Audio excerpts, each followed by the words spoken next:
ये है Jordan. Syria, Iraq, Saudi Arabia, Israel और पैलेस्टाइन के साथ बॉर्डर शेयर करने वाला मिडिल ईस्ट का वो अकेला कंट्री जो इतने खतरनाक खित्ते में होने के बावजूद बिल्कुल पीसफुल और स्टेबल है। अगर आप इस मैप को गौर से देखें तो आपको जॉर्डन के सारे पड़ोसी मुल्कों में इंस्टेबिलिटी या वॉर्स नजर आएंगी। सीरिया, इराक, इसराइल और पैलेस्टाइन जैसे कंट्रीज के साथ जुड़ा होने के बावजूद जॉर्डन उस आग से बचा हुआ है जो इन कंट्रीज में लगी हुई है। लेकिन आखिर ऐसा क्यों है? हालांकि हजारों साल से जॉर्डन एक कमजोर कंट्री रहा है जिस पर बहुत सी एम्पायर्स ने चढ़ाई की है, क्योंकि ये जेरूसलम और हेब्रोन जैसे होली सिटीज के रास्ते में है और इन शहरों तक पहुंचने के लिए बेबीलोनियंस, मुस्लिम्स, क्रूसेडर्स और ऑटोमन एम्पायर ने इसी रूट का इस्तेमाल किया है। तो फिर आज जॉर्डन इतना पीसफुल और स्टेबल क्यों है? इस सवाल का जवाब जॉर्डन की ज्योग्राफी, उसकी हिस्ट्री और उसकी कुछ पॉलिसीज में छुपा हुआ है। सबसे पहले हम जॉर्डन की ज्योग्राफी को समझते हैं। जॉर्डन के 75% एरिया पर रेगिस्तान है और ये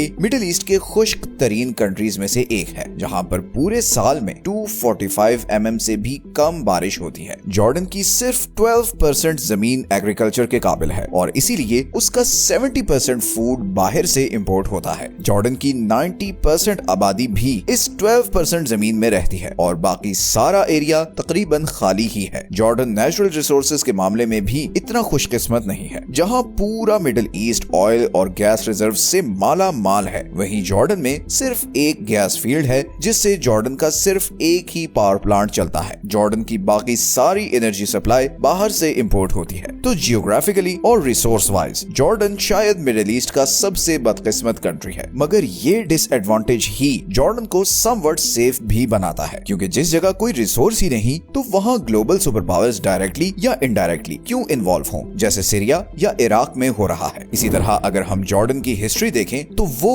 उसके आज की सिचुएशन के बिल्कुल ऑपोजिट है। जॉर्डन पर हमेशा से मुख्तलिफ एम्पायर्स अटैक करती और उसे कंट्रोल करने की कोशिश करती रही हैं। आज से 3000 साल पहले जॉर्डन पर 3 किंगडम्स अमन, मोआब और एडोम का राज था, लेकिन फिर कुछ ही अरसे बाद ये तीनों किंगडम्स असीरियन एम्पायर के कंट्रोल में चली गई। फिर कुछ बरसों बाद बेबीलोनियंस ने इस सारे एरिया पर कब्जा कर लिया। फिर 5th सेंचुरी के आसपास ये सारा एरिया पर्शियन एम्पायर के कंट्रोल में चला गया और फिर ग्रीक एम्पायर ने पर्शियन एम्पायर को शिकस्त देकर इस एरिया को अपने कंट्रोल में ले लिया। ग्रीक्स के बाद ये एरिया रोमन एम्पायर के कंट्रोल में चला गया, जिसने फिर इस सारे एरिया को कल्चरली और एडमिनिस्ट्रेटिवली बहुत चेंज कर दिया। लेकिन फिर पर्शियन एम्पायर एक बार फिर उभरी और 6th सेंचुरी के आखिर तक रोमन और पर्शियन एम्पायर के बीच इस एरिया के कंट्रोल के लिए बहुत वॉर्स होती रही और बिलाखिर 7th सेंचुरी में मुसलमानों ने रोमन और पर्शियन दोनों एम्पायर्स को शिकस्त देकर इस सारे एरिया को अपने कंट्रोल में ले लिया। अगले 400 साल तक ये एरिया मुस्लिम्स के कंट्रोल में रहा, लेकिन फिर 11th सेंचुरी में क्रूसेडर्स ने आकर इस एरिया पर कब्जा कर लिया। 12th सेंचुरी में मुसलमानों ने एक बार फिर क्रूसेडर्स को शिकस्त देकर इस एरिया का कंट्रोल वापस ले लिया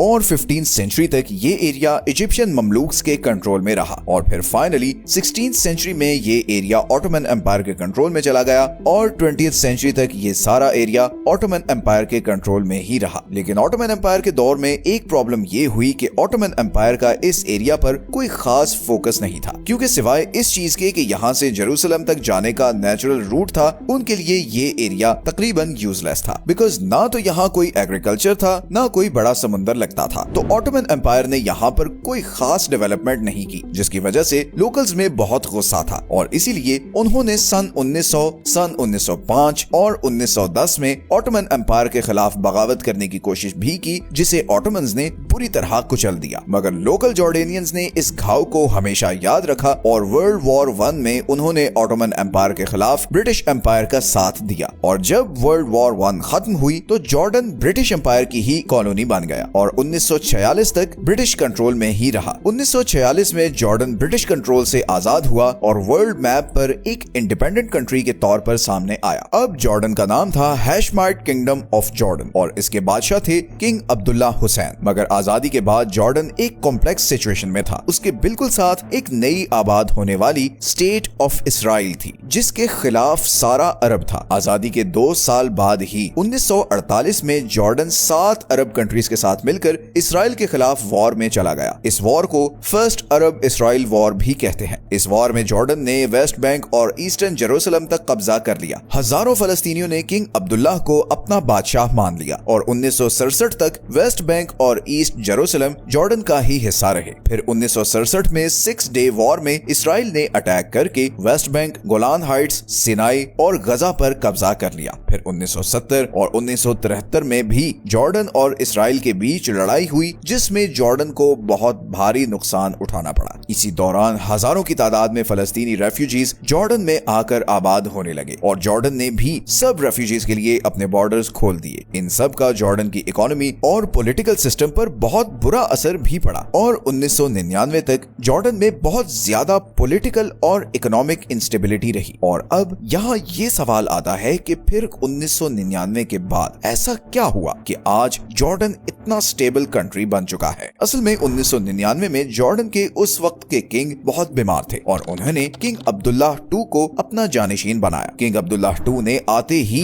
बहुत ड्रास्टिक स्टेप्स उठाने शुरू किए। सबसे पहले तो किंग अब्दुल्लाह ने अपने लोगों की सिक्योरिटी और वेलफेयर को सबसे प्रायोरिटी पर रख दिया और यही वजह है कि बारिश ना होने के बावजूद आज जॉर्डन के 99% लोगों को पीने का साफ पानी मिलता है। जॉर्डन का ह्यूमन डेवलपमेंट इंडेक्स 0.74 है, जो उसके कई पड़ोसियों से ज्यादा है। इसी तरह क्योंकि जॉर्डन की एक रिच हिस्ट्री है तो वहाँ बहुत सी हिस्टोरिकल जगह हैं, जिनके जरिए किंग अब्दुल्ला ने टूरिज्म को प्रमोट करना शुरू किया। जॉर्डन का शहर Petra 7 wonders of the world में शामिल है। यहाँ पर जिस तरह पहाड़ों को तराश कर घर बनाए गए हैं वो लिटरली एक मिरेकल है। आज लाखों की तादाद में लोग यूरोप, अमेरिका और दूसरे एशियन कंट्री से सिर्फ टूरिज्म के लिए जॉर्डन आते हैं, लेकिन ऐसी हिस्टोरिकल जगह तो सीरिया और इराक में भी बहुत है, तो टूरिस्ट वहाँ क्यों नहीं जाते? इसका ऑब्वियस आंसर है इराक और सीरिया की law and order situation. Tourism के लिए सबसे इम्पोर्टेंट चीज होती है सेफ्टी एंड सिक्योरिटी। हर तरफ वॉर में घिरे हुए इस खित्ते में यही चीज इंश्योर करने के लिए किंग अब्दुल्लाह ने आते ही इसराइल के साथ पीस ट्रीटी साइन की। इसराइल के साथ फ्रेंडली रिलेशन रखने से जॉर्डन ऑटोमेटिकली यूके और यूएसए का भी एलाय बन गया और उसे उनसे फाइनेंशियल एड भी मिलने लगी, जिसको किंग अब्दुल्लाह अपने लोगों के वेलफेयर पर खर्च करने लगा। लेकिन इसराइल के साथ पीस डील करना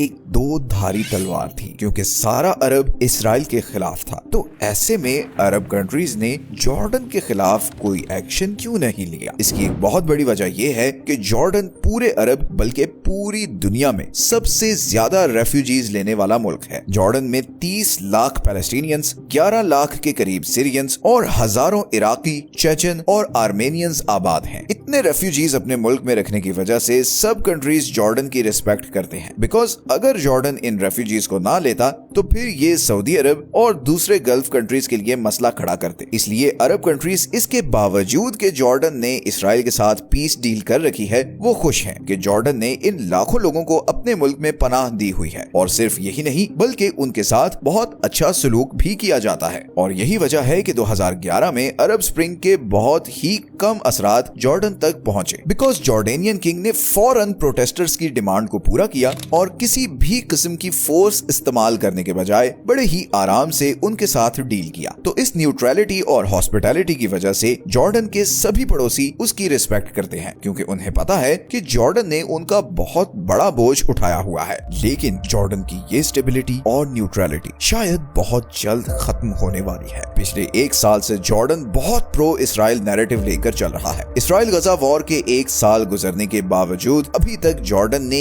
एक दफा भी गजा में रहने वाले पैलेस्टीनियंस को अपने कंट्री में आने की ऑफर नहीं की। और जॉर्डन के पास ट्रैक रिकॉर्ड को देखते हुए ये बात बहुत अजीब लगती है। इसी तरह अभी रिसेंटली जब ईरान ने इसराइल पर मिसाइल अटैक्स किए तो जॉर्डन ने बहुत से मिसाइल्स को अपनी एयर स्पेस से इंटरसेप्ट किया। इन खबरों का पैलेस्टीनियंस और ईरान में बहुत नेगेटिव इम्पैक्ट आया है। वो जो जॉर्डन का एक न्यूट्रल कंट्री का इमेज था वो बहुत बुरी तरह डैमेज हुआ है। जॉर्डन में रहने वाले पैलेस्टीनियंस और उधर ईरान दोनों को जॉर्डन पर बहुत गुस्सा है और हालात कोई भी खतरनाक ट्रेजेक्ट्री ले सकते हैं, क्योंकि बहुत सी न्यूज आ रही हैं कि जॉर्डन में रहने वाले पैलेस्टीनियंस जॉर्डेनियन गवर्नमेंट के खिलाफ जबरदस्त प्रोटेस्ट्स और रिवोल्ट भी कर सकते हैं और इससे जॉर्डेनियन गवर्नमेंट परेशान भी है। जॉर्डन असल में ईरान के सीरिया में बढ़ते हुए इन्फ्लुएंस से बहुत परेशान है। किंग अब्दुल्ला ईरान को सीरियन सिविल वॉर का एक बहुत बड़ा कल्प्रिट समझते हैं। इस सिविल वॉर की वजह से जॉर्डन को लाखों सीरियंस अपने मुल्क में आबाद करने पड़े और सिर्फ यही नहीं बल्कि जॉर्डन का सारा नॉर्दर्न बॉर्डर भी वनरेबल हो गया है, क्योंकि बहुत से मिलिटेंट ग्रुप्स इसी बॉर्डर के जरिए हथियार स्मगल करने की कोशिश करते रहते हैं। तो किंग अब्दुल्ला किसी भी तरह ईरान या ईरानी प्रॉक्सीज को जॉर्डन के आसपास बर्दाश्त नहीं कर सकते, और इसीलिए उन्हें अगर इसराइल की भी सपोर्ट करनी पड़े तो वो पीछे नहीं हटेंगे। देखना ये है कि इस तेजी से इवॉल्व होती जियोपॉलिटिकल सिचुएशन का